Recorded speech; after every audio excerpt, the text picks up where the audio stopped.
All right, we're going to take a look here at solving systems of linear equations using elimination. So when you're solving using elimination, the strategy is you want to pick a variable to eliminate, and the goal is to make the coefficient the same. So either I'm going to eliminate the x's, in which case I need to make these coefficients both the same, or I'm going to decide to eliminate the y's, and I have to do the same. So in this situation here, I'm going to go ahead and eliminate the x's because it is the easier option. And to eliminate these x's, I'm going to take equation 1 and multiply across by 3. And going ahead and multiplying across by 3 here, you can see I get negative 9x plus 21y minus 48. And again, the equation 2 is left completely unchanged. But now that I've done that, I now have the same coefficient in front of these x's. So now taking a look at these two equations, I can go ahead and subtract them. And by subtracting them here, we get negative 9x minus negative 9x is 0x, or just 0, so we're not going to write that down. Then I've got here 21y minus positive 5y. So subtracting this up here, I end up getting 16y. And then lastly, we take a look at the numbers here. I get negative 48 minus 16 ends up giving me negative 64. And then I can go ahead and divide across by y, giving me y equals negative 4. Once you go ahead and have your y value here, you can then sub it into either equation. I can either sub it into equation 1, equation 2, and solve for x. Substituting this in, we get the following. I end up getting here x equals negative 4, and therefore the point of intersection here is negative 4, negative 4. All right, let's take a look at another example. So in the next example here, again, we have our two equations. I've got equation 1 and equation 2. I want to go ahead and use elimination to solve this. I'll notice right away I have a common coefficient here of minus 9 in both of these. So I don't have to worry about making the coefficients of the x's the same. I can just take care of the y's right away, subtracting these up here. Subtracting these up here, I get negative 2 minus negative 4. That's going to leave me with a 2x. And as discussed here, your negative 9y's will cancel off through subtraction. Put my equal sign down, and then I have here negative 25 minus negative 23 gives me negative 2, and solving for x, I get x is minus 1.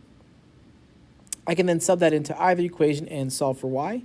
Subbing this into equation 1, we get the following. I end up getting here y equals 3. Again, I substituted that x value of minus 1 into equation 1, went ahead and substituted that in, and then solved for y. I got y equals 3. So the point of intersection here is negative 1 and 3. All right, let's take a look at another example. All right, let's take a look at the next example here. So again, we've got our two equations here. Here's equation 1 and 2.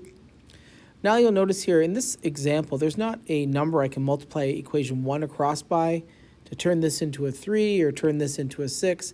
We can multiply across by 3/5, but again, then you're introducing fractions into your equation.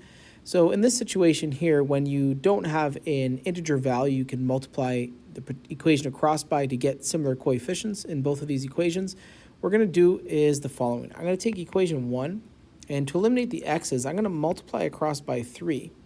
Then I'm going to take equation 2 and multiply across by 5.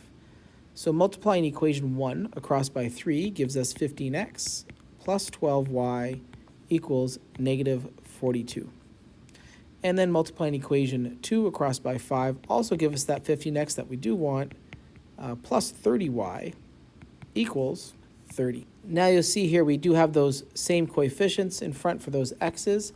I can go ahead and using elimination we can subtract. Subtracting up here, the 15x's will cancel.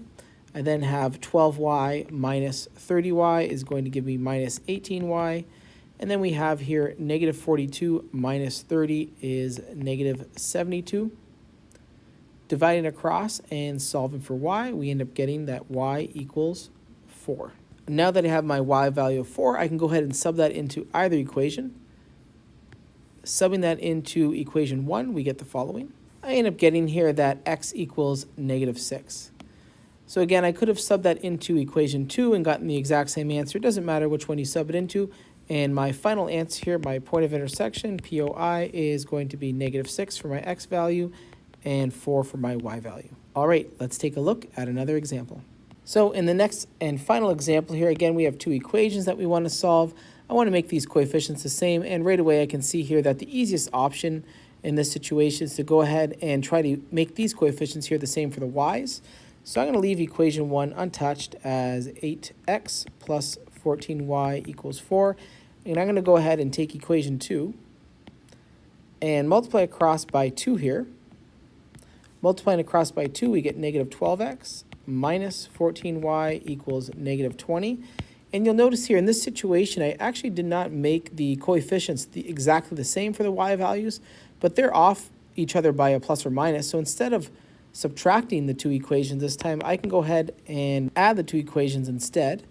Adding these two equations, I end up getting here 8x plus negative 12x is minus 4x. And adding the constant terms here, I get 4 plus negative 20 is going to give me negative 16. And solving for x here, I get x equals 4. Substituting that back into either equation, we get the following. So I get my x value is 4 and my y value equals negative 2. So the answer for this question is 4 and negative 2. All right, that concludes today's lesson on solving systems of linear relations using elimination.